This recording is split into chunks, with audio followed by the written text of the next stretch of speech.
বাংলা গল্প পাঠের আসরে আপনাদের জন্য আজকে রয়েছে তারাশঙ্কর বন্দ্যোপাধ্যায়ের লেখা হাঁসুলি বাঁকের উপকথা উপন্যাসের 22তম পর্বটি শুনতে আপনাদের কেমন লাগলো তা অবশ্যই কমেন্টে জানাবেন। যদি ভালো লেগে থাকে তাহলে একটি লাইক আর বন্ধুদের সাথে শেয়ার করে দেবেন। আর উপন্যাসের পরবর্তী পর্বগুলি শুনতে এছাড়া অন্যান্য সুন্দর সুন্দর গল্প, কবিতা, উপন্যাস শুনতে চ্যানেলটিকে সাবস্ক্রাইব করে রাখবেন। শুরু করছি আজকের উপন্যাস তারাশঙ্কর বন্দ্যোপাধ্যায়ের লেখা হাঁসুলি বাঁকের উপকথা পর্ব 22। 49 সাল এলেন ঝড় বাতাস নিয়ে। পয়লা বৈশাখ শুভ দিনের একটা কাল বৈশাখী হয়ে গেল। দোসরাও একটা ঝাপটা দিলে তেসরা চৌঠা বাদ দিয়ে পাঁচই আবার ঝড় এলো বেশ সেজে গুজে হাঁক ডাক করে। 2 দিন 4 দিন অন্তর একটা করে ঝাপটা প্রায় নিত্যই চলতে লাগলো। 49 সালে পাগলও ফিরেছে। সাহেবডাঙ্গার জমির বাকিটা এবার আবার কাটাতে আরম্ভ করলে বনোয়ারি। সন্ধ্যের পর চাঁদ ততক্ষণ কোদাল চলতে লাগলো কাহারদের। এবার কাহারদের সঙ্গে 8 পৌরেরাও যোগ দিয়েছে। পরমের জমি 8 ঘর 8 পৌরে ভাগ করে নিয়েছে। কেবল রমন নেয়নি, সে বুড়ো মানুষ, সন্তান নাই, সেই এখন 8 পৌরদের মাতর হয়েছে। বনোয়ারির নিচে অবশ্য। রমন এখন একরকম বসেই খাচ্ছে, জোগাচ্ছে বনোয়ারি। সুবাসীর মেশো, বনোয়ারির মেশো। রমন বনোয়ারির গরু বাছুর চাষবাস দেখে, এটা ওটা যা হয় করে। বনোয়ারি কাহারদের জন্য জমির চেষ্টা করছে। চন্দনপুরের বাবু মহাশয়ের কাছেও গিয়েছিল। বাবু আশা দিয়েছেন। সাহেবডাঙ্গার জমি কাটাতে কাটাতেই ওই সত্যটা আবিষ্কার করলে বনোয়ারিরা। 49 সাল বাতাস নিয়ে আইছেন লাগুন, অর্থাৎ এসেছে মনে হচ্ছে। পাগল জমির ধারে বসে বসে তামাক খায় আর সকলকে খাওয়ায়। ও কোদাল ধরে না, মধ্যে মধ্যে বেরিয়ে পড়ে বাউল ফকিরদের মতো বেশ করে। 2 দিন 5 দিন ঘুরে ঝোলার পেটটি মোটা করে ফেরে। বসে 5-7 দিন খায় বলে এতেই চলে যাবে দিন কটা। ও কোদাল ধরবে কেন? বনোয়ারিও বলে না কোদাল ধরতে। পাগল গুণী মানুষ। গবেষণাটা শুনি পাগল বললে, তা আসবে না কেন হে? 49 যে পবনের বছর, বুঝেছ? তারপর বললে, এবার হনুমানেরও উপদ্রব হবে, দেখো উনি তো পবন নন্দন। পাগলের কথাটা সত্য, পবনের নন্দন বলে নয়। ঝড় হলে গাছের ডালে ভিজে হনুমানগুলো যত শীত ধরে তত বেশি লাফালাফি করে ফেরে। ঝোড়ল থামলেই উন্মুক্তের মতো লাফ দিয়ে বেড়াতে শুরু করে দেয়। 49-এর পবনে আর পবন নন্দনদের বিক্রমে কাহারপাড়ার এবার আর দুর্দশার সীমা রইল না। চালের খড় তছনছ হয়ে গেল। ঝড়ের সময় শেষ হলে তাল পাতা কেটে চালে চাপালেও আর হবে না। চালে খড়ই আর নাই, থাকবার মধ্যে আছে বনোয়ারির। কাহারপাড়ার সকলেই করে কৃষানি। কৃষানদের ভাগ্যে খড় প্রাপ্য নয়। 3 ভাগের 1 ভাগ ধান পাওয়ায় সেই আদিকালে নির্দিষ্ট নিয়ম। খড় 2-4 গন্ডা মনিবের কাছে চেয়ে নেয়, আর মাঠ থেকে সরানো ধানগুলো থেকে কিছু খড় হয়। খড় এবার কেনাও দুঃসাধ্য। খড়ের দরে আগুন লেগেছে।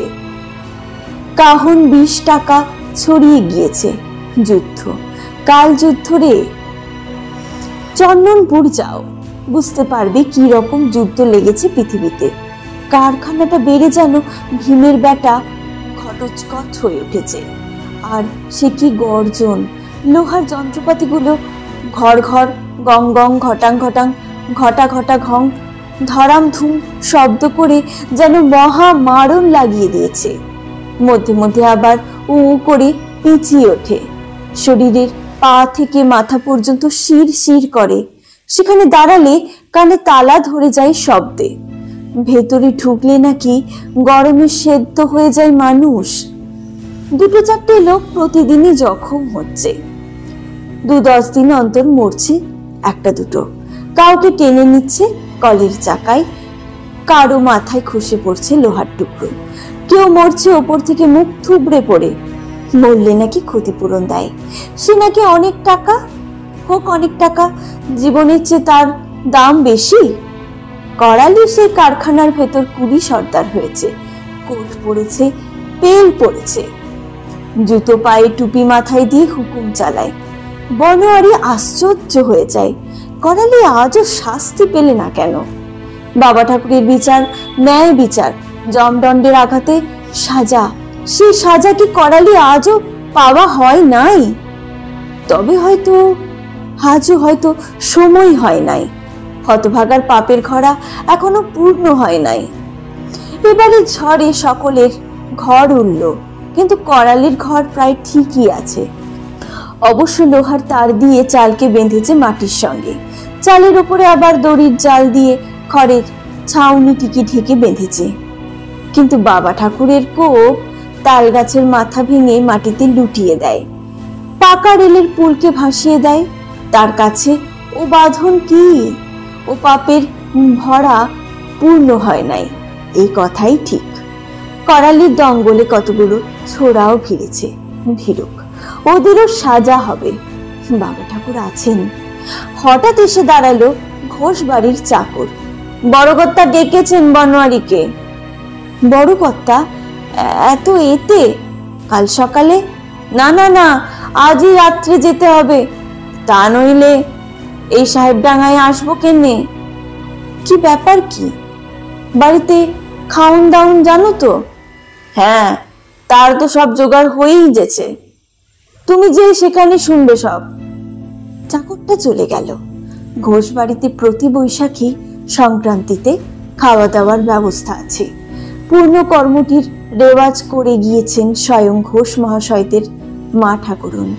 বলে গিয়েছেন, নেহাত মন্দ অবস্থা না হলে এটি বন্ধ করো না।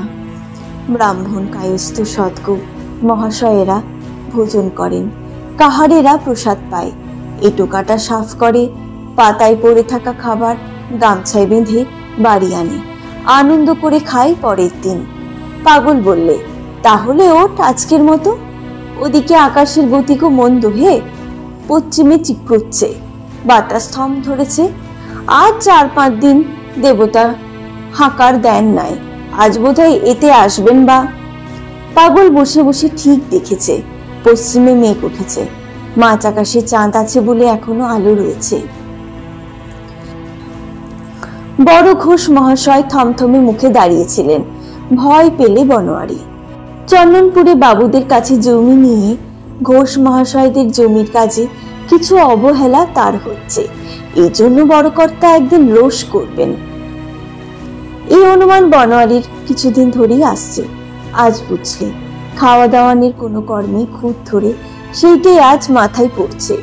সে সব হয়ে সবিনয়ে বললে, আগে। বড় কর্তা ফেটে পড়লেন, তোমাদের কাহারদের আমি সোজা করে দেব। আগে, কেরোসিনের জন্য খবরদার আসবে না তুমি, চিনির জন্যে না, কাপড়ের জন্যে না, কুইনিনের জন্যে না, খবরদার দেবো না আমি। বড় কর্তা ইউনিয়ন বোর্ডের মেম্বার, কাহারপাড়া জাঙ্গলের হুকুম চিঠি ভার তার উপরে।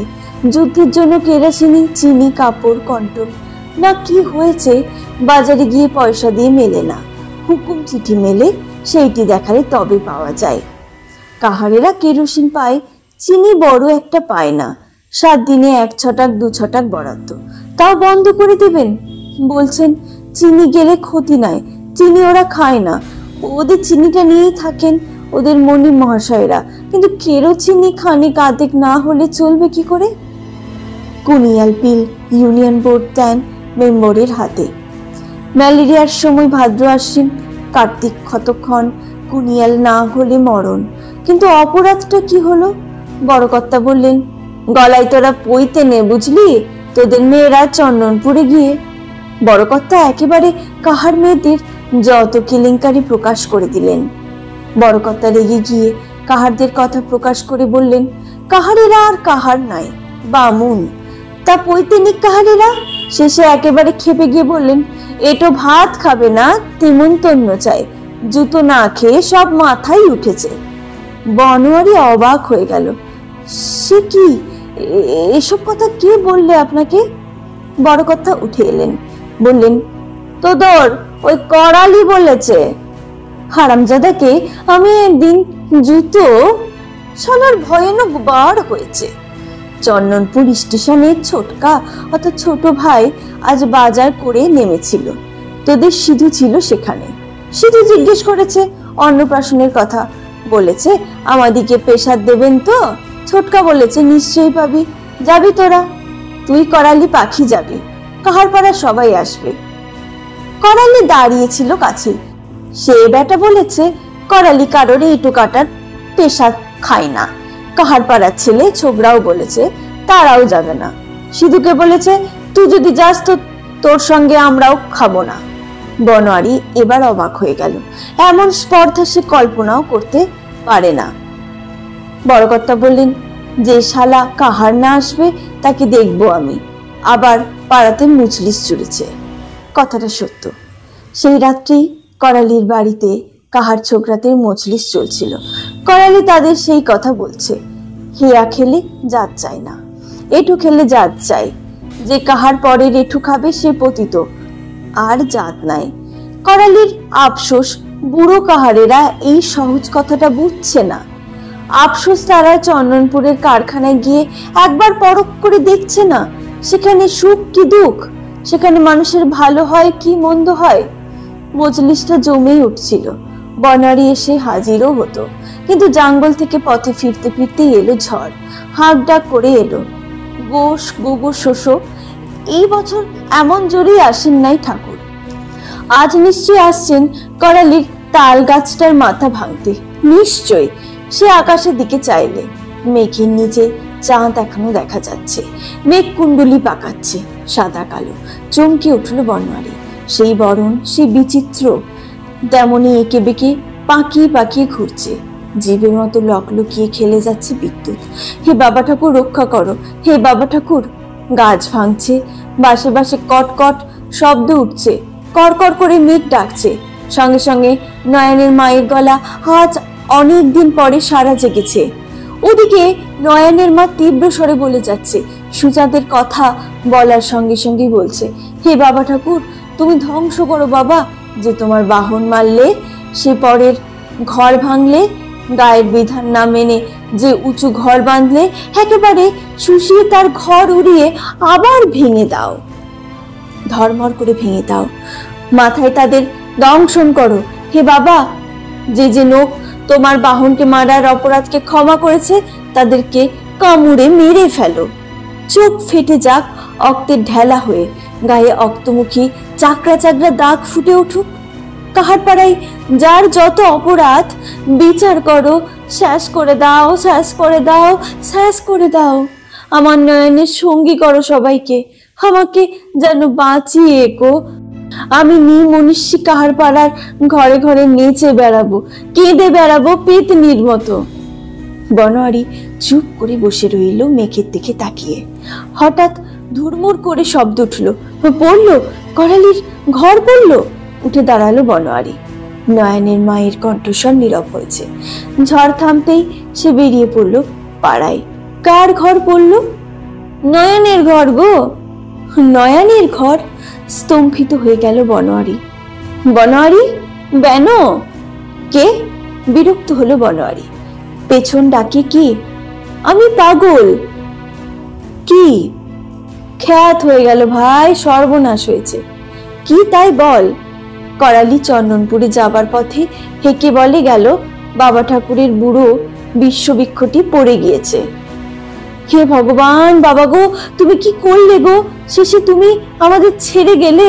কলিকাল, অধম্যের পুরী, কাহার পাড়ায় পাপ পরিপূর্ণ করে তুললে করালি, সেই পাপ সইতে না পেরে চলে গেলে তুমি। জ্যোৎস্নায় দাঁড়িয়ে গোটা কাহারপাড়া দেখলে মেঘ কেটে গিয়ে আবার উঠেছে। আকাশে ফুটফুট করছে চাঁদের আলো। বনোয়ারির হাতে লণ্ঠনও ছিল একটা। বাবা ঠাকুরের বৃক্ষটি কাত হয়ে গিয়েছে। বনোয়ারি বললে, চান কর সব। চান? হ্যাঁ, চান কর। চল, ঠেলে বৃক্ষটি তুলবো। ছোট বৃক্ষ, গোটা কাহারপাড়ার কাঁধ দিব্যি উঠে যাবে। তারপরেতে ওকে বাঁধিয়ে দেবো, ভয় নাই। পাশের বৃক্ষটি ঠিক আছে। গোটা কাহারপাড়া কাঁধ দিলে। জয় বাবা ঠাকুর, জয় কালা ঋতু। বলো শিব। ধর্মরঞ্জন, উঠেছে উঠেছে। আবার বলো ভাই, আবার হয়েছে হয়েছে। দাও, মাটি চারদিকে বেঁধে দাও, শক্ত করে বেঁধে দাও। হঠাৎ তীব্র আর্তনাদ করে উঠল কেউ। শিশু কণ্ঠ। চমকে উঠল সবাই, বুক ধরফর করে উঠল। বাবা ঠাকুরের থানে কার কি হলো? কি কি হলো? সাপ! ও বাবা, সাপ! সাপ? কার ছেলে রে? কে কে? কি সাপ? বুক চাপড়ে কেঁদে উঠল পানা, নিম তেলে পানা। ও গো, সেই গো। ঠিক সেই সময় তিনি দেখলেন একটা ঝোপের মধ্যে একটা চন্দ্রবোড়া ঢুকছিল তাদের স্বভাব মন্থর গতিতে। কাহারপাড়া স্তম্ভিত হয়ে গেল। পানার ছেলেটা মরে গেল কিছুক্ষণের মধ্যেই। ঠিক যেমন ভাবে মরেছিল করালির কুকুরটা, তেমনি ভাবে চোখ ফেটে রক্ত পড়ল। শরীরে চাকা চাকা রক্তমুখী দাগ বার হলো। নাক দিয়ে মুখ দিয়ে রক্ত গড়ালো। সুচাঁদ চিৎকার করে উঠল, ওরে, আমি তক্ষুনি বলেছিলাম রে, বছর পেরুলে কি হবে রে, বাবা ঠাকুরের কাছে বছর নাই রে। ওরে বাবা। নয়নের মা ভাঙা ঘরের দাওয়া থেকে উত্তর দিল, আহ, কি করলে বেম্ব হতে, কার পরাণ গেল রে। পানি তো খুঁতো পাটার বদলে ভালো পাটা দিয়েছিল রে। যে ডাকাবুকো বাবার বাহনকে মেলে রে, তার কিছু হলো না কেন রে? অর্থাৎ করালির কিছু হলো না কেন? তার নিজের ঘর ভাঙায় কোনো দুঃখ নাই। দুঃখ থাকলেও সেজন্য সে আক্ষেপ করলে না। তার আক্ষেপ পাপীর দণ্ড হলো না। পানা এবং পানা স্ত্রী ভয়ে নির্বাক হয়ে গিয়েছিল। এ সাজা বাবা ঠাকুরের দেওয়া সাজা, এতে কথা বলবার নাই। হাঁসুলিবাগের উপকথার বিধান পুরুষ কাহারপাড়ার লোকের নিকনে অর্থাৎ লিখনে ষষ্ঠী পূজার দিনে তার ভাগ্যফল লিখে দেন। গত জন্মের যেমন কাজ তেমনি ভাগ্যফল দেন। নইলে চন্দ্রবোড়া সাপ এখানে বিরল নয়, যথেষ্ট আছে। তার বিষে মরেছে অনেকে, কিন্তু পানার ছেলের এই মরণ এই বাবা ঠাকুরের থানে। বাবা ঠাকুরের গাছ পড়ল যেদিন, সেই দিনই একই মরণ। এর কার্যকারণ সব তো স্পষ্ট প্রত্যক্ষ। পানার ঘরের কুকুরে ধরা উচ্ছিষ্ট পাটা জরিমানা স্বরূপ আদায় করে চৌধুরী বাবুরা বাবার থানে বলি দিয়েছে। শাস্তি যাবে কোথা? এ নিশ্চয় বাবা ঠাকুরের দণ্ড। ভুল নাই তাতে, কোনো ভুল নাই। এ মৃত্যু বাপের পাপে বেটার মৃত্যু। বনোয়ারি মাথায় হাত দিয়ে বসল। বছর পার হয়েছে, তাতে দণ্ডকাল ফুরায় নাই। জন্মান্তরে শাস্তি হয়, যুগ পার করে শাস্তি হয়। আদিকাল থেকে হাঁসুলিবাগের কর্মফলে কোনো শাস্তি কবে আসবে কে জানে, তবে আসবে নিশ্চয়ই।